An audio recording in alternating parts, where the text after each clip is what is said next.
Ayah saya meninggal saat saya masuk pesantren. Dan baiknya saya rasakan luar biasa.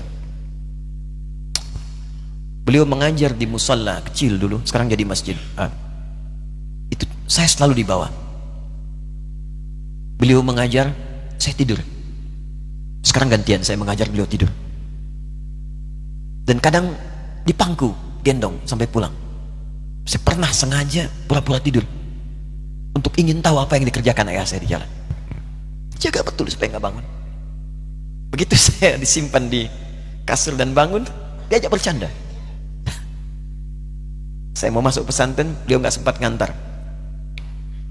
Saya bertemu, beliau menangis, peluk saya, minta maaf, nggak bisa ngantar ke pesantren. Saya belum mengerti apapun saat itu. Saya bertekad, insya Allah saya belajar dengan sungguh-sungguh. Sepekan, 2 pekan saya dapat panggilan pulang. Saya tanya pada kakak saya yang ikut, sekarang ada di sini. Di mana ayah? Beliau nggak jawab. Sampai di Bandung, paman saya, beliau sekarang Sekom MUI Jawa Barat, langsung menyampaikan, nampaknya nggak akan terkejar sampai sana, mungkin sudah dimakamkan. Saya ngerti, paham saat itu bahwa beliau telah wafat. Maka saya pulang. Maghrib saya sampai, saya dapati ibu di ruangan tengah. Saya datangi, saya menahan tangis, tidak menangis sedikit pun untuk membahagiakan ibu saya. Saya datang, saya peluk, saya temani tidurnya. Itu pertemuan saya dengan ayah saya terakhir di mimpi. Saya bermimpi melihat sudah pakai kemeja, tersenyum, mendadahi saya. Sudah. Besoknya saya cari ke kamar, ternyata Allahu Akbar, apa yang selama ini saya pelajari di pesantren, kitabnya sudah ada di kamar semua, sudah disiapkan. Saya menangis saat itu. Saya bawa mushaf. Jadi bapak saya, ayah saya, itu bajunya pun saat wafat dibagikan kepada sahabat-sahabatnya. Bajunya, kitab-kitab ini dibagikan. Ibu saya menunjukkan kemudian ada jam yang nanti nak pakai. Saya bilang simpanlah. Saya bawa mushaf.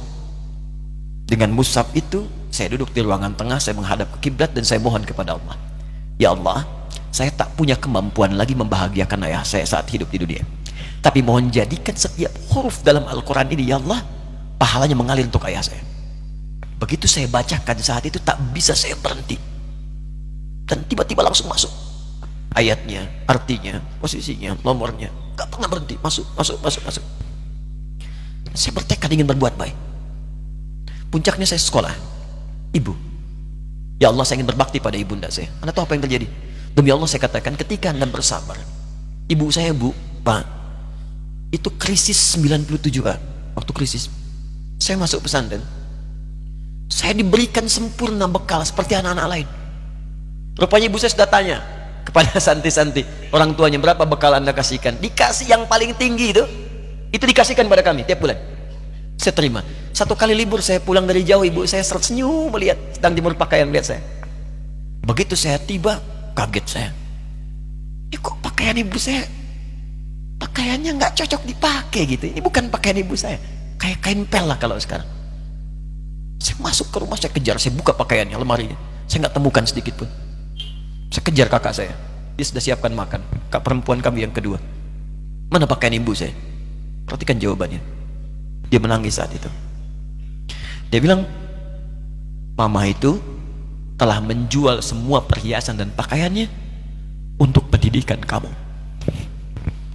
Jual. Untuk kita katanya. Jual.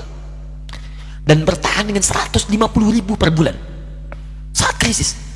Jadi rupanya ibu saya itu makan nasi sehari cuma sekali. Beliau mengajar. Di berangkat sekolah itu cuma makan pisang, minum kopi, makan nasinya malam. Saya bilang, ya Allah, saya akan ganti baju ibu saya dengan kain ihram dan saya gandeng tangannya di Masjidil Haram. Itu apa yang terjadi? Begitu saya kuliah di Libya, alhamdulillah, saya berangkat, saya mulai mengajar, saya serius belajar. Saat itu kemudian Allah mulai berikan jalan. Saya ingin sungguh-sungguh. Malam saya bangun, saya sholat, saya belajar, saya menghafal Quran, saya belajar riwayat Quran. Sampai puncaknya tiba. Saya ditugaskan pemerintah Indonesia saat itu untuk jadi petugas haji di Mekah. Saya telepon ibu saya. Saya bilang, Ma, saya insya Allah akan haji 2010. Saya telepon Februari saat itu. Saya dengar suara, terbayang wajahnya indah, senyuman, bahagia. Alhamdulillah, nak. Kapan berangkat? Tahun ini insya Allah. Saya bilang, dan saya tidak akan pernah berangkat kecuali mama pun akan berangkat. Terdengar nada pesimis tapi senyum. Dari mana katanya? Allah akan kasih, saya bilang. Saya sedang bekerja berusaha karena Allah. Mustahil Allah akan sia-siakan kita. Berapa butuhnya? Porsinya 25 juta. Kapan harus ada? Bulan Juni. Ya, jadi dari Februari ke Juni itu. Ya, Juli bukan Juni, Juli. Ya, jadi saya masih ingat bulan 7 5 bulan itu. Saya ibu, Pak, nabung saya. Saya beli tabungan, saya niatkan untuk ibu saya haji. Bulan Juli masih setor 25 juta. Jadi semua tabungan masukin situ. Ada yang ngajar ngasih, masukin situ. Masukin semua. Tepat sepekan sebelum itu kemudian didaftarkan, saya buka tabungan. Allahu Akbar, karunia Allah luar biasa. Tadi butuh berapa? 25 juta. Begitu dibuka, Masya Allah, 1 juta. Karena beasiswa nggak banyak, 1 juta. Tapi 3 hari sebelum daftar, entah dari mana ibu-ibu pengajian di KBRI datang, Ustadz, ibu katanya mau haji juga ya, Ustadz mau haji ya, ibu ikut ya, sudah nggak usah dipikirin, nanti kami yang pikirkan semuanya. Tiba-tiba dikirim, bayar porsinya di sana, dapat koper paling besar. Bayangkan, tadinya kopernya belum datang, telepon lagi, nak koper belum datang katanya. Saya bilang, Ma, tenang aja, apa hajinya nggak jelas ini? Tidak jelas, saya bilang, insya Allah. Ya. Nah, cuman beritanya berbeda. Begitu saya telepon lagi, Ma, gimana bisa? Nah, telah keluar pengumumannya. Kapan, Ma? 2013. Loh, kan saya haji 2010, nggak bisa, harus 2010. Lihat kalimat ibunda saya. Nah, jangan pernah mengambil hak orang lain. Allah kasih 2013, alhamdulillah.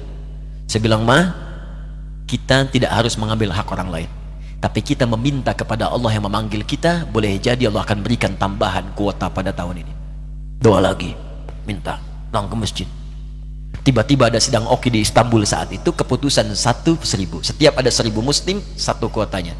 Saat itu Indonesia dapat tambahan 22.000, termasuk ibu saya ada di situ. Ya, acara malam Al-Qadar 27 Ramadan, malam masih ingat betul, saya jadi MC dengan rektor pada saat itu.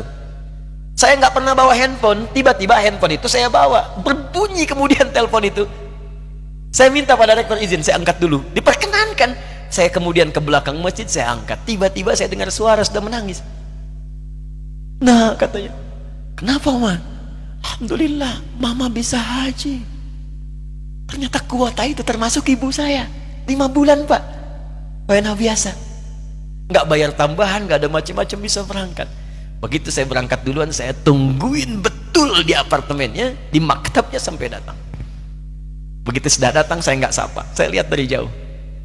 Bahagianya saya bisa mengganti pakaian tadi yang lusuh dengan kain ihram. Saya perhatikan, saya ikuti dari belakang. Di lift, saya ikuti. Di jalan, saya ikuti. Begitu sampai Masjidil Haram, saya gandeng tangannya. Ma, kita sama-sama. Labbaik Allahumma labbaik. Labbaik la syarika lak labbaik. Saya tawaf, saya gandeng ibu saya lindungi supaya dapat kenikmatan dalam tawafnya. Begitu saya rasakan bagaimana Sayyidah Hajar bekerja keras untuk Ismail. Saya balas di situ, saya gandeng tangan yang kanan, saya minta pada Allah, muliakan ibu saya, ya Allah, muliakan ibu saya, muliakan, berikan saya kesempatan membahagiakannya. Cuman yang kanan digandeng, yang kiri kosong, karena sudah tidak ada. Jadi ketika Anda belajar pun untuk menjadi ulama, Allah akan muliakan Anda. Orang tua Anda akan dapat bagiannya. Yang hafal Quran itu Musa, yang bisa haji bapak ibunya. Kemarin saya jadi Amirul Hajj dari kedutaan Saudi berangkat, membawai 350 orang rombongan. Siapa yang saya bawa? Ahli Quran yang hafal Quran, anak-anaknya. Ahmad Kamil yang haji, pengajarnya, murabbinya, ibunya, temannya, banyak yang berangkat. Yang berangkat siapa? Calon ulama.